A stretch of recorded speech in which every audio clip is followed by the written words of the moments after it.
The following podcast is intended for a mature audience. Listener discretion is advised.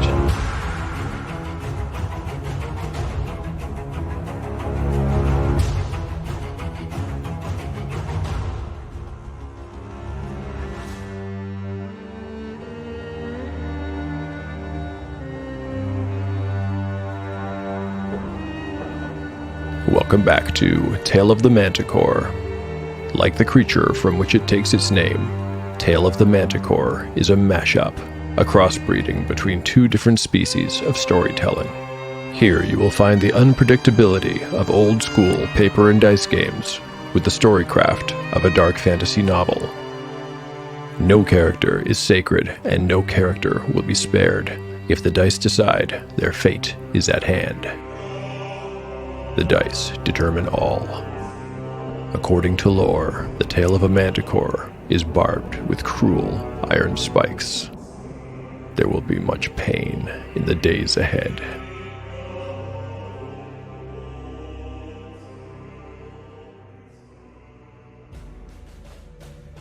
Last time on Tale of the Manticore. In Chapter 24, the party returns to Dwarvar, where they're met at the main gate by the Dwarven Lord Clenneth Stonecarver and her seneschal, Baliador Glimmeraxe, who've just been arguing with their adversary, Barrock Ironskin. While Harl and Clenneth go off in private conference, the party is taken to the throne room, where they marvel at a tapestry depicting 3 dwarven heroes from the Age of Legend.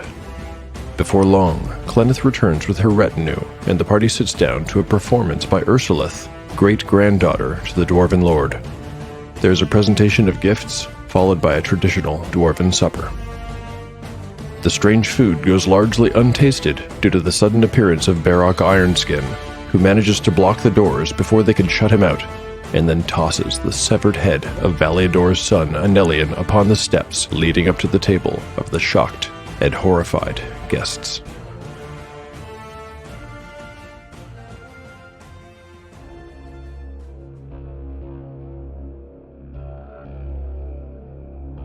Chapter 25, Part 1. Day 25. Late evening. Party status. Harl, 16 of 16 hit points. Eridine, 8 of 8 hit points. Gyrios, 21 out of 21 hit points. Umura, 13 of 13 hit points. Spells available. Umura has memorized Hold Portal and Shield. You've gone mad, breathed Clenneth. Even as she spoke, she reached one hand behind her, stretching her fingers to reach the marble of the throne. Mad? Barrock laughed sardonically. No, not mad. A little drunk, maybe. Clenneth's fingers touched the cool stone of the throne. She reached further, feeling for something under one of the marble arms. You'll never take this throne. Clenneth's voice was as hard as the marble.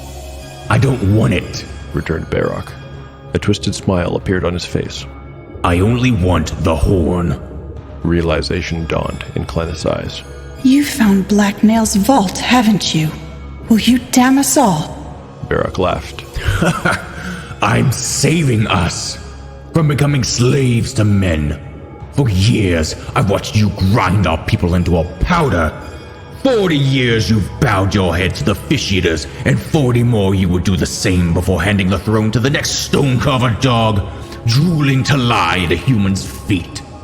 The people of Durvar will never stand for this, said Clenneth, finding it hard now to keep her voice calm. Everyone else in the room sat still as statues. I don't need them to stand for it. In fact, I'm quite certain they will fall for it. Barrock smiled, another ugly smile. You've murdered one of our citizens in cold blood, in plain view, countered the chiefess. I have, replied Barrock with mock contrition. But I will not be held to account. You see, last night while these... Barrock's bloodied axe poked through the crack in the doorway and pointed at the 3 humans of the party. Fish eaters were sneaking around our great and ancient halls.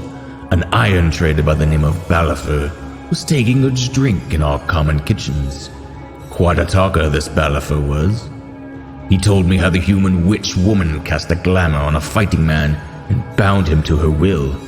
Beside Clenneth, Umura swallowed hard. With his testimony, it should be easy to convince all of Durvar that she put the same spell on me and forced me to behead the young Glimmerax here. Barak now pointed his weapon to the steps, tracing down a smear of blood to the deflated dwarven head. Anelian's face had a grotesque look of frozen ecstasy.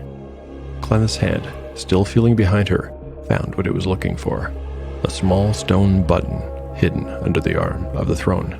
After that, the story will go that I resisted the spell, cast it off me, and rushed in to slay the interlopers. I'll be called a hero. Sadly, the story has a bittersweet ending. Although the enemy was slain, I was not in time to save our leader or her friends. Clenneth pushed the button. There was a click behind them from the corner where the gear was stowed. A small grating sound followed, and the lower quarter of the tapestry of the three champions was sucked inward as by a light vacuum against a rectangular opening. From the door, Barak saw all this and frowned. No, I'm afraid I cannot permit any of you to leave. He grasped aside of the great metal door with his free hand and was about to yank it open when one of the guards, thinking fast, threw his long-handled axe through the inside handles. Barak grunted and yanked anyway. There was the sound of cracking wood, but the axe handle held. The other dwarf realized it would not do so for long and slid his weapon through the opposite side, forming an X of axe handles. Again, Barak yanked, but even his strength could not dislodge them. The doors were effectively barred. Umura stood up, preparing to cast her newest spell. She stretched out her hands, ready to cast it, but she knew that, unless the doors were actually closed, her spell of Hold Portal would not work. She could not cast it on the doors while they were open, and Barak's iron tankard blocked them from being fully closed. The Dwemer would fail if she tried. Got some tricks up your sleeve, witch? Barked Barak. He'd noticed that she'd been about to cast a spell. I've dealt with your kind before. Not so tough when you get up close. He backed away a step and brought his battle axe down hard on the crossed handles of the improvised bar.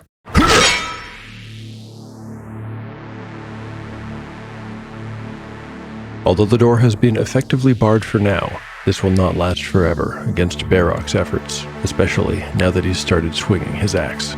Even when factoring in the efforts of the two guards trying to pull the doors shut from inside, Barak will almost certainly gain access to the throne room eventually. Barak is old, but he's also a former champion warrior and is immensely strong. He has a strength score of 17, so I'll be rolling to see how long it'll take him to get inside. Let's see. There's no rule for this kind of thing in the BX books. I'll say he needs to roll a 19 or greater on a die 20, but that he can add a +2 bonus for his great strength. On a critical fail, the guards will manage to pull the doors shut, and Umura will be able to cast her Hold Portal spell. On a nat 20, I'll say that Barak throws the doors open with such force that the guards are knocked prone. Here we go. Barak's blade crashes down against the nexus of the axe handles, blocking the door. On a die 20. A 10. A 7. Another 10. A 5. A 17. With the +2 bonus, this roll is good enough.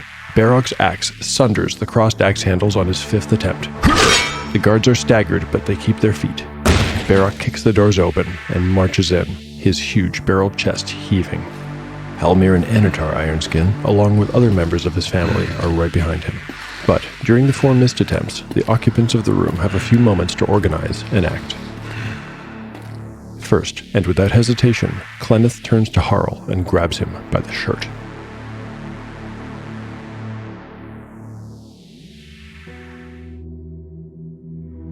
Dramatis Personae, Barak Ironskin. Barak Ironskin was born in a small stone cottage of the kind favored by the dwarves of the foothills. He'd not always lived in the citadel, as his family had not always been a prestigious one. It was largely due to his efforts that they eventually rose to such prominence among his people. When Barak was a child, more than 4 centuries ago, the dwarves were enjoying a well-earned period of peace and prosperity. In fact, it had been a golden age. Although Dwervar had been there longer than the memories of any dwarf alive, and even longer than their records could say. It was during this time that so many of its splendors were designed and built. The mines had been expanded, plunging ever deeper into the mountain, and the mountain continued to reward their efforts with rich veins of iron and precious gemstones. Gorgeous works of art, sculptures, tapestries, and ceramics began to fill the Spartan halls, and although the dwarven people never forgot for a moment that they were, first and foremost, a martial people, the finer arts prospered alongside the coarser ones. A great archive was built, and it was here that Barak spent his time as a young man. He held the pen and the chisel long before he carried the axe. As he grew into a young man, Barak spent more and more of his time in these archives. He had all but moved in permanently when the incident occurred. At this time in the history of Marith, the human city of Silmoral had long been founded and had grown into a powerful city-state. It had not yet expanded its borders very far, however. The town, which now went by the name Brannan, had, at that time, been nothing more than a watchtower presiding over a stretch of fertile fields where men raised crops, mostly wheat. The space between those farmlands and the Skundra Moor was a dangerous wilderness. The South Road would not be built for another 3 centuries. Dwarves did not venture there, and neither did men, for the most part, but occasionally both nations would be forced to defend against raiding goblins, gnolls, or human barbarian tribes. One night, while Barak was finishing up his duties in the cellar beneath his mother's store, he heard the sound of screams and rough laughter above. He knew the cries to be those of his mother's. They had been a common enough sound before his father had died, but the laughter was unfamiliar and, worryingly, did not sound as though it came from a dwarf's throat. Grabbing a shovel and rushing up the stairs, he found a terrible scene. There, inside the single room, lit by fading candlelight, 3 human men leaned over the crumpled silhouette of his mother. The flickering light of the candle danced upon the human faces, making them look like devils, and their eyes flashed at him. He rushed them, screaming murderous curses. He swung the shovel in a ferocious arc that beheaded one of the men, and, before they could react, rammed it into the belly of another. He glared at the third raider as he yanked it out, and stinking bowels spilled on the floor. This man held a short sword and cleaved toward Barak with a wild overhand. The room seemed to grow dark, and Barak was half aware of a wetness on his face. He shoved at the third barbarian, who slipped in his companion's guts and fell to the floor. Barak stove in his head with one stomp of his iron-shod boot. Later, as the sun sank below the distant line of smoky rooftops, he erected a stone cairn for his mother in the hills outside of town. Only then did he wash himself clean in a nearby pond. He regarded his wound in the reflection of the water and knew that his left eye would be useless forever. Now that both his father and his mother were gone, Barak was the patriarch of the Ironskin family. Years passed. Raids, such as the one that had stolen his mother and his eye, were not uncommon. Barak collected dozens of wounds during these skirmishes, but for each one, he put 3 or 4 raiders in an early grave. A century rolled by, then 2, then 3, and little by little, the Ironskin name became a name of veneration and honor. Matching his stride along the road to fame and status was Clenneth Stonecarver. Her reputation as a fighter was sound, but more than that, she was known as a tactician, and then later, a diplomat. When the borders of the young kingdom of Camertine, of which Silmoral was the heart, finally stretched as far as their foothills, the dwarves began a bitter war with the humans of Fort Burke. Clenneth guided them to victory after victory, eventually taking on the mantle of chiefess. After several bitter years, she negotiated a peace with the humans.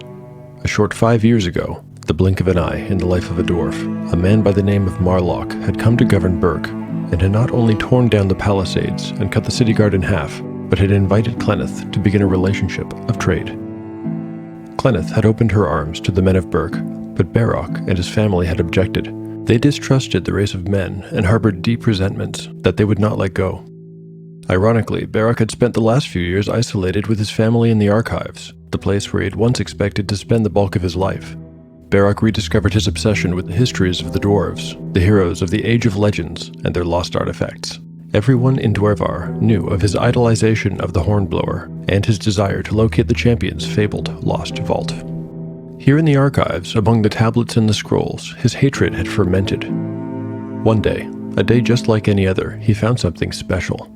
There was a chiseled tablet upon which was recorded all that was known of his favorite champion, Mykeeli Blacknail. He had read it 100 times, but somehow he had missed this detail. He literally jumped out of his chair when he noticed it. It was a clue to where Blacknail's vault could be found. If he could find the vault, he was fairly certain he could find the horn. Barak Ironskin then knew without a doubt that his whole life had brought him to this one moment. He would find the vault, he would retrieve the horn, and he would use it. But first, he had to remove the stone carvers from the picture. He had no good ideas about how he might do that. He would deal with her allies first and then wait for the appropriate time to take on Clenneth herself. If he were patient, surely an opportunity would come along.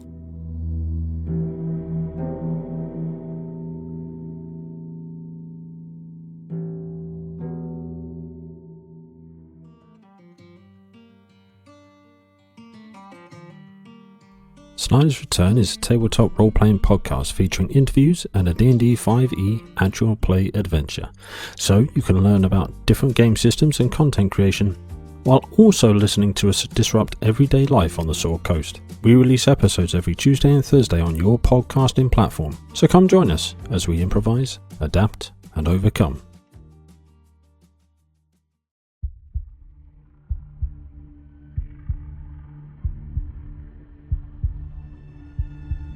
Chapter 25, Part 2, Day 25, Evening.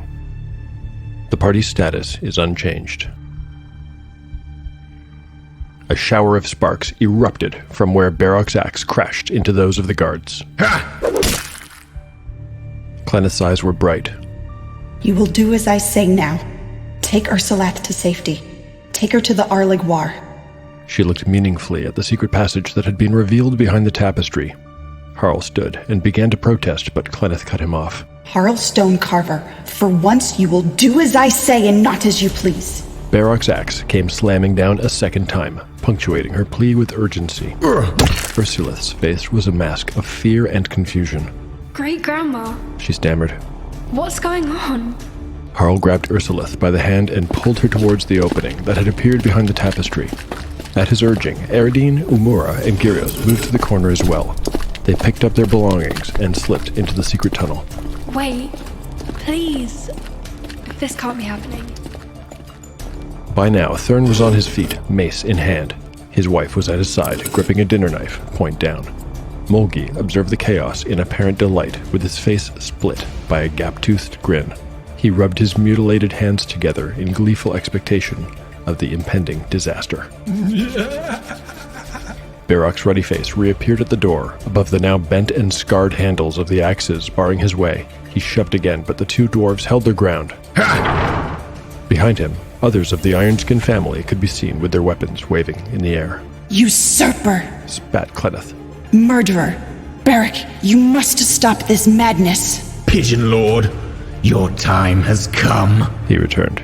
You must be insane. What have you done? Murdering a Solemn of Gruenmog while she was at prayer? You shall bring a curse upon all of our heads. Clenneth turned to Harl, who was lifting the tapestry as the others entered the little secret passageway behind it. Harl, remember, if you need to, there is always the Terig Dul. If you are followed, there may be no choice. Well, do not stand on ceremony. Go! Harl's reluctance was apparent, but he backed into the opening. Another smashing blow from Barak's axe assaulted their ears, and everyone could hear the axe handles blocking the door splinter under the impact. Now, within the secret passageway, Harl heard the door burst open.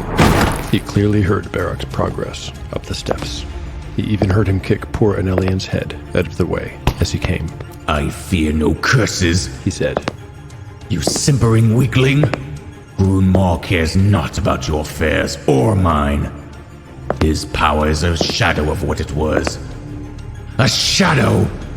As the words were spoken, the floor beneath them rocked as though by a tremor. A sound like distant thunder was felt more than it could be heard. Mulgi, tugging at his patchy beard, let slip another insane laugh. We never should have left the mountain. Never. Harl let the tapestry fall back into place behind him and staggered into the narrow tunnel where Ursulath and the three humans were huddled, terrified. He grabbed the stone edge of the secret door and began to push it closed. Halmir, put a blade in yon pillow dwarf.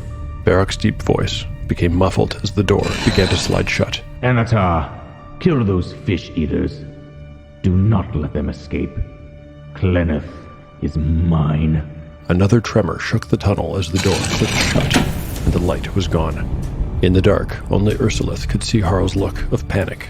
Cousin, I'm frightened. Go. I'll hold it shut as long as I can. No, said Umura. I can hold the door. You are coming with us. Even in the darkness, she knew where the door was. That was all she needed to cast the spell. Her hands moved, and a pale blue light raced around the perimeter of the door, illuminating its rectangular frame for a brief second before winking out. That should hold. Oh, by the gods, I hope it holds. Another tremor shook the tunnel, and debris fell from the ceiling somewhere further on. Ursulith, Harl, you'll need to guide us. Umura then felt a small hand grab her own. Come with me. They ran in the dark, first in a straight line, then a sharp left turn, straight again, and another turn, this time 90 degrees to the right. The tunnels were narrow so that they had to run in single file, and angled slightly so they were forced to spend extra effort in the ascent. Later, Harl would explain that the design of the escape tunnels, both the right angle turns and the incline, were meant to protect fleeing dwarves from the missile fire of enemy pursuers by forcing them to shoot up and by breaking their line of sight. The quaking had subsided by the time they reached the end, and the five of them burst into the cold night air. A biting gust of wind swirled around the naturally concealed aperture, and a forlorn howl stretched across the moonlit mountainside. Gyrios, Umura, Eridine, Harl, and young Ursulith stopped to catch their breath, having escaped with their lives. The exit they've used is located a fair distance away from and above the main entrance and is concealed from enemy eyes. It provides a view of the mountainside that would have revealed any pursuers, if there were any to be seen. As there are none, Harl surmises that Barrock's entire force must be concentrated in the throne room. Harl further believes it likely that Barrock did not know about the secret exit, and so had expected there to be no survivors. The chance for pursuit is high, but Umura's spell, she says, should hold for at least a little while longer. According to the BX rules, the hold portal spell lasts for 2 die-6 turns. Although she doesn't know it, Umura's casting will hold for... oh, a good roll. 10 turns, or an hour and 40 minutes. The party carefully picks their way down the mountainside, guided by the two dwarves wherever the moonlight casts shadows, and following Harl until they reach a pen of goats not far away. There's a small stone hut here where the herdsman lives. In the dark of night, it has a haunted look. Harl motions for the party to wait while he slips into the pen, trying to be as silent as possible in his armor. When he returns, there's something draped around his neck. It's a baby goat, a kid. Its head flops lifelessly against Harl's pauldron as he rejoins the path and motions the others to follow. He offers no explanation. None is necessary. They might be in the wilderness for a long time. The quintet travels long into the night, eventually stopping to rest in the lee of a boulder, a good spot that offers a clear view of the approach, while offering decent concealment. They each sleep for a few hours, sharing watch duties. By now, the humans have had 2 consecutive nights of poor and broken sleep. They're exhausted and will suffer a -1 penalty onto hit and damage rolls until they can get a proper rest. When the sun breaks over the clouds, tired as they are, they cannot help but marvel at its beauty once again. Harl will insist that they pass the cloud line before they rest, and nobody argues. But when they make their first camp, sometime about the hour when dawn turns into morning, Gyrios is quickly at prayer. Likewise, Umura wastes no time. She removes her left boot and inspects her ankle. She had a familiar itchy tingle across it the day before, as new understanding broke upon her intellect, much as the sun now broke over the cloud tops. She has a new mystic tattoo, and she has a new spell. I'm extremely excited to find out what it will be, as this new spell will be of the 2nd level. As before, I'll consult the BX rules and find the appropriate table. It turns out that, just like with 1st level spells, there are 12 possible of 2nd level. I'll just fetch a d12 then, and we'll find out what she's learned. The roll is a 7. So she's learned... okay. Levitate. What exactly does that do? Let's see. It lasts 6 turns plus the caster level, can only be cast on herself, and lets her float up and down at a rate of 20 feet per round. That's all the description says. Not the most glamorous spell, but it could prove useful at some point. With no other spells to choose from, she will memorize that, and also the spell, Light, as part of her morning preparations. For Gyrios, things are a little bit different. He too has increased his powers and now has access to a second first-level spell. So far there's really only been one logical choice, Cure Light Wounds. But now that he can hold 2 potential miracles at the same time, we should spend a moment to see what his options are. In the end, he might be wise to take 2 Cure Light Wounds spells, but let's have a look at his options first. He has 8 choices: Cure Light Wounds, Detect Evil, Detect Magic, Light, Protection from Evil, Purify Food and Water, Remove Fear, and Resist Cold.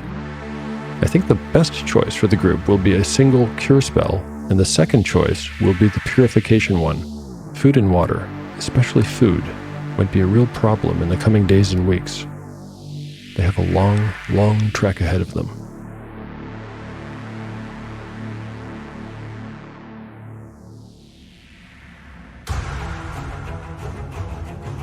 Thank you for listening to Tale of the Manticore. If you like what you've heard and you'd like to support the show, please consider leaving a review on iTunes or wherever you get your podcasts. I like to read out an Apple Podcast review at the end of each episode. Today's is from, and I hope I'm pronouncing this correctly, Viego. Viego writes, "Refreshing take on the solo RPG hobby. The show is very well made and never did the rules become overbearing or get in the way of the story. Well done." I truly appreciate your taking the time to write that review, Viego. Thank you very, very much. Special gratitude this episode goes to Austin Moraga of the Ironbound Chest, who not only voiced Barrock Ironskin, but, in A Tale of the Manticore First, co-wrote the character's backstory.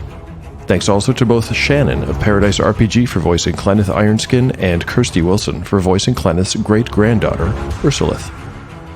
The show has been growing and growing, and, in addition to my wonderful listeners, it is largely due to the people who've lent me their talents. Thank you so very much. If you're interested in rants, random thoughts, character sheets, maps, stuff like that, visit taleofthemanticore.blogspot.com for extra items. You can also reach me on Twitter at ManticoreTale or Instagram at Tale of the Manticore Podcast. Hope to see you there. Of course, there's always good old Gmail, taleofthemanticore@gmail.com. Please get in touch. The adventure continues in the next chapter of Tale of the Manticore, the story where chaos rolls.